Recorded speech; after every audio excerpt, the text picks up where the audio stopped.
ನಮಸ್ತೆ ವೀಕ್ಷಕರೇ, ಚಿತ್ರಲೋಕಕ್ಕೆ ಸ್ವಾಗತ ಕೋರ್ತಾ ಇದ್ದೀನಿ. ಏನಿವತ್ತು ಸ್ಮಶಾನದಲ್ಲಿ ಬಂದು ಕೂತಿದ್ದೀನಿ ಅಂತ ಆಲೋಚನೆ ಮಾಡ್ತಾ ಇದ್ದೀರಾ? ಈ ಸ್ಮಶಾನದಲ್ಲಿ ನನ್ನ ಬಾಲ್ಯದಲ್ಲಿ ನಡೆದಂಥ ಒಂದು ಸತ್ಯವಾದ ಘಟನೆನ ನಿಮಗೆ ಇದರಲ್ಲಿ ವಿವರಿಸೋಕ್ಕೆ ಬಂದಿದ್ದೀನಿ. ಈ ಸತ್ಯ ಘಟನೆನ ಆಧರಿಸಿ ನಾನು ಚಿತ್ರ ಕೂಡ ಮಾಡಿದೆ, ನಿಗರ್ವ ಅಂತ ಹೇಳಿಬಿಟ್ಟು. ಅದು ನಾನು ಬಿಡುಗಡೆ ಮಾಡಿದಾಗ ಕೋವಿಡ್ನಲ್ಲಿ ಅದು ಪಿಕ್ಚರು ಬ್ಲಾಕ್ ಆಗಿ ಸರಿಯಾಗಿ ಜನಗಳಿಗೆವರೆಗೂ ರೀಚ್ ಆಗೋಕ್ಕಾಗಲಿಲ್ಲ. ಈ ಸ್ಮಶಾನದಲ್ಲಿ ಏನಂದರೆ ನಡಿಬಾರ್ದಂಥ ಒಂದು ಘಟನೆಗಳು ಸುಮಾರು ನನಗೆ ತಿಳಿದ ಮಟ್ಟಿಗೆ ಒಂದು 45 ವರ್ಷದ ಹಿಂದೆ, ನಾನು ಇಲ್ಲೇ ಪಕ್ಕದಲ್ಲೇ ಓಕ್ಲಿಪುರಮು, ಈ ಸ್ಮಶಾನ ಬಂದುಬಿಟ್ಟು ಶ್ರೀರಾಮ್ಪುರಮಲ್ಲಿದೆ. ಇದು ಅರುಣಾ ಥಿಯೇಟ್ರ್ ಹಿಂಭಾಗದಲ್ಲಿರ್ತಕ್ಕಂಥ ಸ್ಮಶಾನ. ಈ ಸ್ಮಶಾನದಲ್ಲಿ ಏನಂದರೆ ನನಗೆ ಗೊತ್ತಂಥ ಘಟನೆಗಳು ಮುಂಚೆ, ಅಂದರೆ ನಾನು ಹೇಳ್ತಿರೋದನ್ನು ಒಂದು 45 ವರ್ಷವೇ ಆಗಿರ್ಬೋದು ಇದು ನಡೆದ ಘಟನೆಗಳು.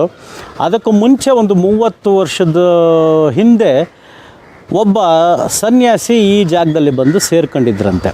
ಏನಂದರೆ ಆ ವ್ಯಕ್ತಿ ಇಲ್ಲಿ ಕಾಣ್ತಾ ಇದೆಯಲ್ಲ, ಈ ಮಂಟಪದ ಕೆಳಗಡೆ ಸರಿ ಸುಮಾರು ಒಂದು ದೊಡ್ಡ ಅಂಡರ್ಗ್ರೌಂಡ್, ಅಂದರೆ ನಾವೇನು ಸಿನಿಮಾನಲ್ಲಿ ಡೆನ್ ಸೆಟ್ ಅಂತ ಕರಿತೀವಲ್ವ, ಆ ರೀತಿ ಇದ್ದಂಥ ಇದೊಂದು ಜಾಗ. ಈ ಜಾಗದಲ್ಲಿ ಆತ ಒಂದು ಪೊಲೀಸ್ನವರು ಅರೆಸ್ಟ್ ಮಾಡೋಕ್ಕೂ ಮುಂಚೆ ಒಂದು 30 ವರ್ಷದ ಹಿಂದೆ ಬಂದು ಸೇರ್ಕೊಂಡಿದ್ರಂತೆ. ಇಂಥ ಒಬ್ಬ ವ್ಯಕ್ತಿ ಸ್ಮಶಾನದಲ್ಲಿ ಇದ್ದಾನೆ ಅಂತ ಹೇಳಿಬಿಟ್ಟು ಆಗಿನ ಕಾಲದಲ್ಲಿ ಜನಗಳಿಗೆ, ಎಷ್ಟೋ ಜನಕ್ಕೆ ಅದು ಅರಿವು ಕೂಡ ಇರಲಿಲ್ಲ. ಏನು ಇವನ ಬಗ್ಗೆ ಮಾತಾಡ್ತಾ ಇದೆಯಲ್ಲ, ಏನಂತ ವಿಶೇಷ ಅಂತ ನೀವು ಕೇಳ್ತಿರಲ್ವಾ? ಮಾಡಬಾರ್ದಂಥ ಕ್ರೈಮನ್ನ ಈತ ಮಾಡಿದ್ದ. ಯಾವುದೋ ಒಂದು ಅಗೋಚರವಾದ ಶಕ್ತಿ, ಅಥವಾ ಏನೋ ಒಂದು ಇಂಗ್ಲೀಷಲ್ಲಿ ಹೇಳಬೇಕು ಅಂದರೆ ಸಮ್ ಅದರ್ ಡಿವೈನ್ ಪವರ್, ಅದನ್ನು ಅಳವಡಿಸೋಕ್ಕೋಸ್ಕರ ತಾನು ವಾಮಾಚಾರ ಮಾಡ್ತಾಯಿದ್ದ. ಆ ವಾಮಾಚಾರ ಯಾವ ರೀತಿ ಮಾಡ್ತಾಯಿದ್ದ ಅಂದರೆ, ಒಂದು ಮನೆಯಲ್ಲಿ ಮೊದಲನೇ ಹೆಣ್ಣು ಮಗು, ಋತುಮತಿ ಆಗದೇ ಇರತಕ್ಕಂಥ ಮಗು, ಆ ಮಗು ಬಂದು ಮೂಲಾ ನಕ್ಷತ್ರದಲ್ಲೇ ಹೆಣ್ಣು ಮಗು ಇರಬೇಕು ಅನ್ನೋದು ಆತನ ಒಂದು ಕಾನ್ಸೆಪ್ಟು ಆವತ್ತಿನ ಕಾಲದಲ್ಲಿತ್ತು. ಸೊ ಆ ಮಗುನ ತಾನು ಈ ಸುತ್ತಮುತ್ತಲು ಇರೋ ಏರಿಯಾಗಳಿಗೆಲ್ಲ ಹೋಗಿ ಭಿಕ್ಷೆ ಬೇಡಕ್ಕೆ ಹೋಗ್ತಾಯಿದ್ದ. ಆ ಭಿಕ್ಷೆ ಬೇಡೋ ಟೈಮ್ನಲ್ಲಿ ತನಗೆ ಒಂದು ಡಿವೈನ್ ಪವರ್ ಇತ್ತು, ಅಂದರೆ ಅಗೋಚರವಾದ ಶಕ್ತಿ ಇತ್ತು ಆಲ್ರೆಡಿ. ಯಾವ ರೀತಿ ಅಂದರೆ, ಈ ಹೆಣ್ಣು ಮಗು ಮೂಲಾ ನಕ್ಷತ್ರದಲ್ಲಿ ಹುಟ್ಟಿದಾಳ ಅಥವಾ ಇಲ್ವಾ ಅನ್ನೋದು ಯಾವುದೋ ಒಂದು ಅಥವಾ ಒಂದು ಪವರ್ನ ಕ್ಯಾಪ್ಚರ್ ಮಾಡಿಕೊಂಡು ಅದನ್ನು ಅಬ್ಸರ್ವ್ ಮಾಡ್ಕೊಳ್ಳೋನು. ಆ ಮನೆಯಲ್ಲಿ ಇದೆ ಅಂತ ಗೊತ್ತಾಗೋಗ್ಬಿಟ್ರೆ ಆ ಹೆಣ್ಣು ಮಗುನ ಒಂದು ಅಮಾವಾಸ್ಯೆ ಮುಂಚೆ, 2 ದಿವಸದ ಮುಂಚೆ ಕಿಡ್ನ್ಯಾಪ್ ಆಗಿಬಿಡೋದು. ಆ ಹೆಣ್ಣು ಮಗು ಕಿಡ್ನ್ಯಾಪ್ ಆದಮೇಲೆ ಇವರು ಪೊಲೀಸ್ ಸ್ಟೇಷನ್ನು ಅಲ್ಲಿ ಇಲ್ಲಿ ಎಲ್ಲ ಕಂಪ್ಲೇಂಟ್ ಕೊಡೋರು. ಆ ಹೆಣ್ಣು ಮಗು ಕಡೆಗೆ ಅಮಾವಾಸ್ಯೆ ಆದ ಮಾರನೇ ದಿವಸ ಯಾವ ರೀತಿ ಸಿಗ್ತಾಯಿದ್ಲು ಅಂದರೆ, ತಲೆನೇ ಸಿಗ್ತಾ ಇರಲಿಲ್ಲ, ಬರೀ ಮುಂಡ ಮಾತ್ರ ಇರ್ತಾಯಿತ್ತು. ಈ ರೀತಿಯಾಗಿ ಸುಮಾರು ಒಂದು 4 ಹೆಣ್ಣು ಮಕ್ಕಳನ್ನ ಕಿಡ್ನ್ಯಾಪ್ ಮಾಡಿದ್ದ ಆತ. 4ನೇ ಮಗುವಿಗೆ ಅಷ್ಟೊತ್ತಿಗೇನಾಗಿದೆ, ಇಲ್ಲಿ ಶ್ರೀರಾಮ್ಪುರಮಲ್ಲಿದ್ದಂಥ ಪೊಲೀಸ್ ಸ್ಟೇಷನ್ನಲ್ಲಿ ಸ್ವಲ್ಪ ಸೀರಿಯಸ್ ಆ್ಯಕ್ಷನ್ ತಗೋಬೇಕು ಅಂಥೇಳಿ ಆಗಿದ್ದಂಥ ಪೊಲೀಸ್ ಆಫೀಸರ್ಸು ಸೀರಿಯಸ್ಸಾಗಿ ಇನ್ವೆಸ್ಟಿಗೇಷನ್ ಮಾಡಿದಾಗ ಟ್ರೇಸ್ ಮಾಡಿದ್ದಾರೆ, ಇವನು ಎಲ್ಲಿದ್ದಾನೆ, ಹೇಗಿದ್ದಾನೆ, ಇವನ್ನ ಹೇಗೆ ಕ್ಯಾಪ್ಚರ್ ಮಾಡಬೇಕು ಅಂತ ಹೇಳಿಬಿಟ್ಟು ಅವತ್ತಿದ್ದಂಥ ಬುದ್ಧಿವಂತ ಪೊಲೀಸ್ ಆಫೀಸರ್ಸ್, ಅಂದರೆ ಇವತ್ತಿನ ರೀತಿ CCTVಗಳಾಗಲಿ ಇನ್ನೊಂದಾಗಲಿ ಮತ್ತೊಂದು ಯಾವುದೂ ಇರಲಿಲ್ಲ, ತುಂಬ ಇಂಟೆಲಿಜೆಂಟ್ ಆಫೀಸರ್ಸ್ ಇದ್ದರು ಬಿಡಿ ನಮ್ಮ ಕರ್ನಾಟಕದಲ್ಲಿ. ಹೇಗೋ ಮಾಡಿ ಫೈಂಡ್ ಔಟ್ ಮಾಡಿ ಈತನ್ನು ಅರೆಸ್ಟ್ ಮಾಡಿದ್ರು. ಅಂದರೆ ಈತನ ಹೆಸರು ಬಂದುಬಿಟ್ಟು ಸಾಧು ಲಕ್ಷ್ಮಣಗಿರಿ ಅಂತ. ಈತನ ಹೆಸರು ಬಂದು ಸಾಧು ಲಕ್ಷ್ಮಣಗಿರಿ. ಈತ ಅರೆಸ್ಟ್ ಮಾಡಿದ ದಿವಸ ಈತನ ಜಡೆ ಬಂದುಬಿಟ್ಟು ನೆಲಕ್ಕೆ ಮುಟ್ತಾಯಿತ್ತು. ನಾನು ಅಂದರೆ ಒಂದು 10-12 ವರ್ಷದ ಹುಡುಗ ಇರ್ಬೋದು. ಆವತ್ತಿನ ಕಾಲದಲ್ಲಿ ಪೇಪರಲ್ಲಿ ಬಂದಂಥ ಆರ್ಟಿಕಲ್ಸ್ನ ಅವು ಇವು ಎಲ್ಲ ಇಟ್ಕೊಂಡು ಅಂದರೆ ಆತನ ಫೋಟೋಗಳು ಕೂಡ ಹಾಕಿದ್ರು, ಇವನು ಹೀಗೆ ಇದ್ದ ಏನು ಎತ್ತ ಅಂತ ಹೇಳಿಬಿಟ್ಟು. ಅಂದರೆ ಅವನು ನಿಂತ್ಕೊಂಡ್ರೆ ಆತನ ಜಡೆ ಬಂದು ನೆಲ ಗುಡಿಸೋದು, ಅಷ್ಟು ದೊಡ್ಡ ಜಡೆ ಬಿಟ್ಟಿದ್ದ. ಸೊ 4ನೇ ಮಗು ಬಲಿ ಕೊಡೋ ಹೊತ್ತಿಗೆ ಆತನ್ನು ಅರೆಸ್ಟ್ ಮಾಡಿದರು. ಆತನಿಗೇನೋ ಒಂದು 5 ಹೆಣ್ಣು ಮಕ್ಕಳನ್ನ ಬಲಿ ಕೊಡಬೇಕು ಅನ್ನೋದು ಒಂದು ಇಂಟೆನ್ಷನ್ ಇಟ್ಕೊಂಡು ಆ ಯಪ್ಪ ಕಿಡ್ನ್ಯಾಪ್ಸ್ನ ಮಾಡ್ತಾಯಿದ್ದ. ಸೊ ಅವತ್ತಿನ ನಾನು ಜ್ಞಾಪಕದಲ್ಲಿರ್ತಕ್ಕಂಥ ಆರ್ಟಿಕಲ್ಸು ಅವು ಇವೆಲ್ಲ ಓದಿದಾಗ ಅವತ್ತಿದ್ದಂಥ ಮುಖ್ಯಮಂತ್ರಿಗಳಾದದ್ದು ಅವರು ಈತನಿಗೆ ತುಂಬ ಕನೆಕ್ಷನ್ ಇತ್ತಂತೆ. ಅಂದರೆ ಅವರು ವಶೀಕರಣ ಮಾಡ್ಕೊಳ್ಳೋದಾಗಲಿ, ವಾಮಾಚಾರ ಮಾಡ್ಕೊಳ್ಳೋದಾಗಲಿ, ತಾನೇ ಮುಖ್ಯಮಂತ್ರಿಯಾಗಿ ಬೆಳಿಬೇಕು ಅನ್ನೋದಕ್ಕೋಸ್ಕರ ಆಗಲಿ ಈತನ್ನ ಒಂದು ಫಾಲೋ ಮಾಡ್ತಾಯಿದ್ರು ಅಂತ ಇವೆಲ್ಲವೂ ಪೇಪರ್ನಲ್ಲಿ ಓದಿದಂಥ ಸುದ್ದಿಗಳು. ಸೊ ಇವರೆಲ್ಲ ಈತನ ಫಾಲೋವರ್ ಆಗಿದ್ರಂತೆ. ಇದು ಈಗ ಏನಾಗಿದೆ, ಇವತ್ತಿನ ಸರ್ಕಾರ ಈ ಮಂಟಪದಲ್ಲಿ ಇದ್ದಂಥ ಅಂಡರ್ಗ್ರೌಂಡ್ ಗುಂಡಿ ಏನಿದೆಯಲ್ಲ ಅದನ್ನು ಮುಚ್ಚಿಬಿಟ್ಟಿದ್ದಾರೆ. ಸೊ ಅರೆಸ್ಟ್ ಆದ ಮೇಲೆ ಏನಾಗಿದೆ, ಪೊಲಿಟಿಕಲ್ ಪವರು ಏನು ಕಥೆಯೋ ಅವರ ಒಂದು ಚರಿತ್ರೆಗಳು ಆಚೆಗೆ ಬರುತ್ತೆ ಅಂತನೋ ಏನೋ ಗೊತ್ತಿಲ್ಲ ನನಗೆ. ಶ್ರೀರಾಮಪುರಂ ಪೊಲೀಸ್ ಸ್ಟೇಷನ್ನಲ್ಲಿ ನನಗೆ ಇರ್ತಕ್ಕಂಥ ಮಾಹಿತಿ ಪ್ರಕಾರ ಆತ ಬಂದು ಲಾಕಪ್ ಡೆತ್ ಆಗಿದ್ದಾರೆ. ಅವತ್ತಿನ ದಿವಸ ಅರೆಸ್ಟ್ ಮಾಡಿ 2ನೇ ದಿವಸನೋ ಅಥವಾ ಒಂದು ವಾರದೊಳಗಡೆನೋ ಅಥವಾ 3ನೇ ದಿವಸನೋ ಆತ ಸತ್ತು ಹೋದ. ಸೊ ಏನಾಗಿದೆ, ಅವತ್ತಿನ ಕಾಲದಲ್ಲಿ ಇದ್ದಂಥ ಕೇಸುಗಳೆಲ್ಲವೂ ಹಾಗೆ ಕ್ಲೋಸ್ ಆಗೋಯಿತು. ಸೊ ಈ ಸ್ಮಶಾನ ಇವತ್ತಿಗೂ ಇದೆ, ಅವತ್ತಿಗೂ ಇತ್ತು. ಇದು ಹೆಚ್ಚು ಕಮ್ಮಿ 106 ವರ್ಷದ ಹಿಂದಿನ ಸ್ಮಶಾನ. ಇವತ್ತಿಗೂ ಒಂಚೂರು ಆಧುನಿಕತೆ ಆಗಿರೋದ್ರಿಂದ ಸ್ವಲ್ಪ ಈ ಗೋರಿಗಳೆಲ್ಲ ಚೆನ್ನಾಗಿ ಕಟ್ಕೊಂಡಿದ್ದಾರೆ.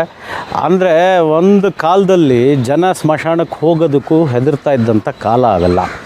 ಇಲ್ಲಿ ನಮ್ಮ ಓಕ್ಲಿಪುರಂ ಶ್ರೀರಾಮಪುರಮಲ್ಲಿ ಒಂದು ದೊಡ್ಡ ಸಮಸ್ಯೆ ಏನಿತ್ತಂದರೆ, ಇವತ್ತು ನೀವು ಹೆಣ ಹೂತಾಕಿದ್ರೆ, ಅಂದರೆ ನಾನು ಹೇಳೋದು ಬೆಳಗ್ಗೆ ಒಂದು 11 ಗಂಟೆ 12 ಗಂಟೆಗೆ ಹೆಣ ಹೂತಾಕಿದ್ರೆ ಆ ಹೆಣನ ಸ್ಮಶಾನ ಕಾಯೋರೇ ಒಂದಷ್ಟು ಜನ ಸೇರಿಕೊಂಡು ಹೆಣನ ಮೇಲೆ ತೆಗೆದು, ಇಲ್ಲಿ ಓಕ್ಲಿಪುರಂ ಹತ್ರ ಒಂದು ಬ್ರಿಟಿಷರ ಕಾಲದ್ದು ಬ್ರಿಡ್ಜ್ ಇತ್ತು, ಒಂದು ಅಂದರೆ ಯು ಶೇಪಲ್ಲಿ ಹೀಗೆ ಒಂದು ರೈಲ್ವೆ ಬ್ರಿಡ್ಜ್ ಇತ್ತು.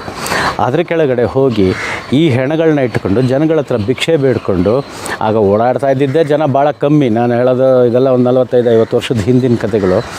ನಾನು ಸಣ್ಣವನಿದ್ದಾಗೆಲ್ಲ ನೋಡಿದ್ದೆ, ಓಡಾಡ್ತಾ ಇದ್ದಿದ್ದೆ ಕಮ್ಮಿ. ಅಂಥದ್ರಲ್ಲಿ ರಾತ್ರಿ ಆ ಹೆಣನ ಅಲ್ಲೇ ಬಿಸಾಕ್ಬಿಟ್ಟು ಹೋಗ್ಬಿಡೋರು. ಪಾಪ ಯಾರ್ಯಾರು ಮನೆಯದು ಏನು ಕಥೆಯೋ ಏನೋ ಒಂದು ಗೊತ್ತಾಗ್ತಾಯಿಲ್ಲ. ಅದರಲ್ಲಿ ಇಲ್ಲಿ ಒಂದು ಸ್ವಲ್ಪ ಆ ಕಾಲದಲ್ಲಿ ರೌಡಿಸಮ್ ಆಗ್ಬೋದು, ಮತ್ತೊಂದು ಇವೆಲ್ಲವೂ ಜಾಸ್ತಿ ಇತ್ತು. ಜನಗಳು ಒಂದು ಟೈಮ್ನಲ್ಲಿ ಆಟೋದವರಾಗಲಿ ಇನ್ನೊಂದಾಗಲಿ 5 ಗಂಟೆ ಮೇಲೆ ಆಟೋದವ್ರು ಕೂಡ ಓಕ್ಲಿಪುರಂ ಶ್ರೀರಾಮಪುರಂ ಅಂದರೆ ಬರ್ತಾ ಇರಲಿಲ್ಲ. ಇಲ್ಲಿ ಹೆಂಗೆ ರೋಲ್ ಕಾಲ್ ಮಾಡೋರು ಅಂದರೆ, ಬೆಳಗ್ಗೆ ಎದ್ದು ಟ್ರಿಮ್ಮಾಗಿ ಆಫೀಸ್ಗೆ ಹೋಗಬೇಕಾದ್ರೆ ಜನ ಮಾಡಿಕೊಂಡು ಬಸ್ ಸ್ಟಾಪ್ವರೆಗೂ ಹೋಗಬೇಕಾದ್ರೆ ಇಲ್ಲಿ ರೋಲ್ ಕಾಲ್ ಮಾಡ್ತಕ್ಕಂಥ ಪುಡಿ ರೌಡಿಗಳು ಅವ್ರ ಕ್ಯಾರೆಕ್ಟರ್ ಹೇಗಿತ್ತು ಅಂದರೆ, ಕೈ ತುಂಬ ಪೇಂಟ್ ಹಚ್ಕೊಂಬಂದ್ಬಿಡೋದು, ಶರ್ಟ್ಗೆ ಹೊಡಿತೀನಿ, ಇಲ್ಲ ನನಗೆ ದುಡ್ಡು ಕೊಡು. ಯಾಕೆಂದರೆ ಆತ ಪಾಪ ಐರನ್ ಮಾಡಿಕೊಂಡು ಬಟ್ಟೆಗಳನ್ನ ಹಾಕ್ಕೊಂಡು ವಿಧಾನಸೌಧಕ್ಕೋ ಇನ್ಯಾವುದೋ ಪ್ರೈವೇಟ್ ಕಂಪ್ನಿಗಳಿಗೋ ಎಲ್ಲ ಹೋಗಬೇಕಾದ್ರೆ ಇವನು ಯಾವನೋ ಬಂದು ರೋಲ್ ಕಾಲ್ ಕೇಳ್ತಾನಲ್ಲ ಅನ್ನೋ ಒಂದು ಇದು, ಪ್ಲಸ್ ಅವನು ಎಲ್ಲಿ ಮೈಗೆಲ್ಲ ಪೇಂಟ್ ಹಚ್ಬಿಡ್ತಾನೋ ಅಥವಾ ಮಕ್ಕಕ್ಕೆ ಬ್ಲೇಡ್ ಹಾಕ್ತಾನೋ, ಆವಾಗೆಲ್ಲ ತುಂಬ ನಡೀತಾ ಇತ್ತು. ಆ ಥರದ್ದು ಯುಗ ಅದು. ಆ ಥರ ರೋಲ್ ಕಾಲ್ ಮಾಡ್ತಾಯಿದ್ದಂಥ ಏರಿಯಾ ಇದು. ಒನ್ ಟೈಮ್ ನಾನು ಈಗಲೂ ಹೇಳ್ತೀನಿ, ಇವತ್ತಿಗೆ ಇಲ್ಲಿ ಒಂದು ಮಾಲ್ ಆಗಿದೆ, ಮಿನರ್ವಾ ಮಿಲ್ ಒಂದು ಗ್ರೌಂಡಲ್ಲಿ. ಅದು ಮಾಲ್ ಹೆಸರು ಬಂದ್ಬಿಟ್ಟು ಲುಲು ಮಾಲ್. ಅದು ಒಂದು ದೊಡ್ಡ ಗ್ರೌಂಡು, ಸುಮಾರು ಒಂದು 76-77ನೇ ಇಸ್ವಿ ಇರ್ಬೋದು. ಆವತ್ತಿನ ಕಾಲದಲ್ಲಿ ಖಾಲಿ ಇರ್ತದೆ ಎಂಟ್ರೆನ್ಸ್ವರೆಗೂ. ಜನ ನಡ್ಕೊಂಡು ಓಡಾಡೋರಿಗೆ ಇಲ್ಲಿ ರೈಸರ್ ಹಾಕ್ಬಿಟ್ಟು, ಅಥವಾ ಇಲ್ಲಿ ಈ ಕಾರ್ನರಲ್ಲಿ ಅಂದರೆ ಅವ್ನ ಪ್ರಾಣನೂ ಹೋಗಬಾರ್ದು, ತಾನು ಹೆದರಬೇಕು ಅಂಥೇಳಿ ನಾವು ಕಟ್ಕೊಂಬರ್ತಾ ಇದ್ದಂಥ ಗಡಿಯಾರ. ಅವತ್ತಿಗೆ ಒಂದು ಗಡಿಯಾರ ತುಂಬ ಅದಕ್ಕೆ ಆದಂಥ ವ್ಯಾಲ್ಯೂಸ್ ಇತ್ತು ಬಿಡಿ ಆ ಗಡಿಯಾರಗಳಿಗೆ. ಆ ಗಡಿಯಾರ ಕಿತ್ಕೊಂಡು ಹೋಗೋಕ್ಕೋಸ್ಕರ ಮರ್ಡರ್ ಕೂಡ ಈ ಓಕ್ಲಿಪುರಂ ಶ್ರೀರಾಮಪುರಮಲ್ಲಿ ನಡೆದಂಥ ದಿವಸಗಳಿದ್ದವು. ಹಾಗೆ ಹೇಳಬೇಕು ಅಂದರೆ ಇಡೀ ಓಕ್ಲಿಪುರಂ ಶ್ರೀರಾಮಪುರಂ ಎಲ್ಲೆಲ್ಲಿ ಸಂಧಿ ಗೊಂದಿಗಳಿದಾವಲ್ಲ, ಒಂದು ಹೆಂಡದ ವ್ಯಾಪಾರಗಳು ನಡೆಯೋದು. ಅಂದರೆ ಕಳ್ಳಬಟ್ಟಿ ಹೆಂಡಗಳು ಇದನ್ನೆಲ್ಲ ನೆಲದಲ್ಲಿ ಉಗಿದುಬಿಟ್ಟು ಒಳಗಡೆ ಡ್ರಮ್ಗಳನ್ನ ಮುಚ್ಚಿಟ್ಟಿರೋರು. ಯಾರು ಎಕ್ಸೈಸ್ ಅವ್ರು ಬಂತು ಅಂದರೆ ಅದು ಗೊತ್ತಾಗಬಾರ್ದು. ಇವರು ಕಳ್ಳ ವ್ಯಾಪಾರಗಳು ಮಾಡ್ತಾಯಿದ್ದಂಥ ಕಾಲ. ಸೊ ಇವತ್ತಿಗೆ ನಾನು ಆ ಸಾಧು ಲಕ್ಷ್ಮಣಗಿರಿ ಒಂದು ಕಥೆನ ಅಳವಡಿಸಿ ಆ ನಿಗರ್ವ ಅಂತ ಪಿಕ್ಚರು ಮಾಡಿದೆ. ಬಟ್ ಇವತ್ತಿಗಾತ ಲಾಕಪ್ ಡೆತ್ ಆಗಿ ಸತ್ತೋದ. ಅದು ಏನು ಡಿವೈನ್ ಪವರ್ ಸಾಧನೆ ಮಾಡೋದೇನೋ ನನಗಂತೂ ಗೊತ್ತಿಲ್ಲ. ನೋಡಿ, ಆ ಸಾಧು ಲಕ್ಷ್ಮಣಗಿರಿ ಅನ್ನೋ ಒಬ್ಬ ವ್ಯಕ್ತಿ ಈ ಜಾಗದಲ್ಲಿ ಸುಮಾರು ಒಂದು ಅಂಡರ್ಗ್ರೌಂಡು ಅಂದರೆ ಒಂದು ಗುಹೆ ಥರ ಇತ್ತಂತೆ. ಇದೆಲ್ಲ ನಮಗೆ ನಾನು ಬಂದು ಅವತ್ತಿನ ದಿವಸ ಅಂತೂ ನೋಡಿರಲಿಲ್ಲ. ಗುಹೆ ಥರ ಇತ್ತಂತೆ. ಆತನ್ನು ಪೊಲೀಸ್ನವರು ಅರೆಸ್ಟ್ ಮಾಡಿದ ದಿವಸ ಆತನಲ್ಲಿ ಸಾಕಷ್ಟು ಹಣ ಇತ್ತಂತೆ, ಒಡವೆಗಳಿದ್ವಂತೆ. ಆಮೇಲೆ ನಾನು ಕೇಳ್ಪಟ್ಟಿದ್ದ ಪ್ರಕಾರ ಎಲ್ಲ ಮಾತಾಡ್ತಾ ಇದ್ದಿದ್ದು ಜನಗಳು ಹೇಗೆ ಅಂದರೆ, ಅರೆಸ್ಟ್ ಮಾಡಿದ್ದ ದಿವಸ ಅವನಲ್ಲಿ ಒಂದು ಕಾಳಿ ವಿಗ್ರಹ, ಹೆಚ್ಚು ಕಡಿಮೆ ಒಂದು ಅರ್ಧ ಅಡಿ ಕಾಳಿ ವಿಗ್ರಹ ಚಿನ್ನದಲ್ಲಿ ಮಾಡಿಸಿಟ್ಕೊಂಡಿದ್ರಂತೆ ಅವರು. ಅಂದರೆ ಅವತ್ತಿನ ಕಾಲದಲ್ಲಿ ಆತ ಇಲ್ಲಿ ಬದುಕಿದ್ದಾಗ ಚಿನ್ನದಲ್ಲಿ ವಿಗ್ರಹ ಮಾಡಿಸ್ಕೊಳ್ತಿದ್ದಾದ್ಮೇಲೆ ಆತನಿಗೆ ಈ ವಾಮಾಚಾರದಿಂದ ಎಷ್ಟು ಸಂಪಾದನೆ ಇತ್ತು ಒಂದು ಚೂರು ಆಲೋಚನೆ ಮಾಡಿ ನೋಡಿ ಅಲ್ವಾ. ಸೊ ಹೀಗೆ ಅವನು ಅರೆಸ್ಟ್ ಆದಮೇಲೆ ಪೊಲೀಸ್ನವರು ಸಾಕಷ್ಟು ಒಳಗಡೆ ಎಲ್ಲ ವಿಷಯಗಳನ್ನ ತೆಗೆದು, ಬಟ್ ಒಂದು ಏನಂದರೆ ಆ ಬಲಿ ಕೊಡ್ತಾ ಇದ್ದಿದ್ದ ಜಾಗನೂ ಇದೆ ಅಂಡರ್ಗ್ರೌಂಡಲ್ಲೇ. ಇವತ್ತಿಗೆ ಇದು ಮುಚ್ಚಿದ್ದಾರೆ. ಆ ಬಲಿ ಕೊಡ್ತಾ ಇದ್ದಿದ್ದ ಜಾಗನೂ ಇದೆ ಅಂಡರ್ಗ್ರೌಂಡ್ ಒಳಗಡೆ ಕೊಡ್ತಾ ಇದ್ದಿದ್ದು. ಬಟ್ ತಾನು ತಲೆ ಮಾತ್ರ ಇಟ್ಕೊಂಡಿರೋನು, ದೇಹನ ರಸ್ತೆಗಳಲ್ಲಿ ಬಿಸಾಕಿರೋನು. ಆ ದೇಹ ಸಿಕ್ಕಿ ತಂದೆ ತಾಯಿಗಳು ಐಡೆಂಟಿಫೈ ಮಾಡಿದಾಗ ಇದು ನಮ್ಮನೆ ಮಗು ಅಂತಲೇ ಪಾಪ ಅವ್ರಿಗೆ ಎಷ್ಟೋ ಮಕ್ಕಳನ್ನ ಪಾಪ ಸುಮಾರು 4 ಮಕ್ಕಳನ್ನ ಅವತ್ತಿನ ದಿವಸ ತಂದೆ ತಾಯಿಗಳು ಕಳ್ಕೊಂಬಿಟ್ರು. ನಾ ಹೇಳೋದೇನೆಂದರೆ, ಭಗವಂತನ ಆಶೀರ್ವಾದ ಬಿಟ್ಟರೆ ಈ ಯಾವುದು ನಿಮಗೆ ಒಳ್ಳೇದಾಗೋದಿಲ್ಲ. ಯಾರೂ ಈ ವಾಮಾಚಾರಕ್ಕೆ ಇದಕ್ಕೆ ದಯವಿಟ್ಟು ಹೋಗಬೇಡಿ. ಇದರಿಂದ ನಾನು ಕೇಳ್ಕೊಳ್ತೀನಿ. ಯಾಕೆಂದರೆ ಇದೆಲ್ಲ ಕ್ಷಣಿಕ. ಏನೇ ಹಣ ಸಂಪಾದನೆ ಮಾಡ್ಬೋದು, ಹಣ ಸಂಪಾದನೆ ಮಾಡೋಕ್ಕೋಸ್ಕರ ಇನ್ನೊಂದು ರೂಟ್ ಕಂಡುಹಿಡ್ಕೋಬೋದು. ಯಾವುದೂ ಆಗೋದಿಲ್ಲ. ಭಗವಂತನ ಆಶೀರ್ವಾದ ಬಿಟ್ಟರೆ ಬೇರೆ ಯಾವುದೂ ಆಗೋದಿಲ್ಲ. ಇದು ಸಾಧು ಲಕ್ಷ್ಮಣಗಿರಿ ಇದ್ದಂಥ ಸ್ಥಳ. ಅವನು ಇವತ್ತಿಗಿಲ್ಲ, ಸತ್ತು ಸುಮಾರು 45 ವರ್ಷ ಆಗಿದೆ. ಹೇಳಿದ್ನಲ್ಲ, ಅವನು ಅರೆಸ್ಟ್ ಆದಮೇಲೆ 3 ಅಥವಾ 1 ವಾರ ಇದ್ದರೆ ಏನೋ ಗೊತ್ತಿಲ್ಲ, ಅವತ್ತಿನ ದಿವಸ ಅದಾಗಿದ್ದು ಲಾಕಪ್ ಡೆತ್ತೆ. ಆಮೇಲೆ ಆ ಕೇಸ್ ಅಷ್ಟಕ್ಕೆ ಕ್ಲೋಸ್ ಆಗೋಯ್ತು. ಇವತ್ತು ಆತನ ಒಂದು ಸ್ಟೋರಿನ ನಿಮಗೆ ಪರಿಚಯ ಮಾಡಿಸ್ಕೊಡ್ಬೇಕು. ಆತ ಇದ್ದಂಥ ಸ್ಮಶಾನ ಇದು, ಅದನ್ನು ತೋರಿಸ್ಕೊಡ್ಬೇಕು ಅಂತ ಹೇಳಿಬಿಟ್ಟು ಶ್ರೀರಾಮಪುರಂ ಸ್ಮಶಾನಕ್ಕೆ ಬಂದಿದ್ದೀನಿ. ಥ್ಯಾಂಕ್ ಯು ವೀಕ್ಷಕರೇ.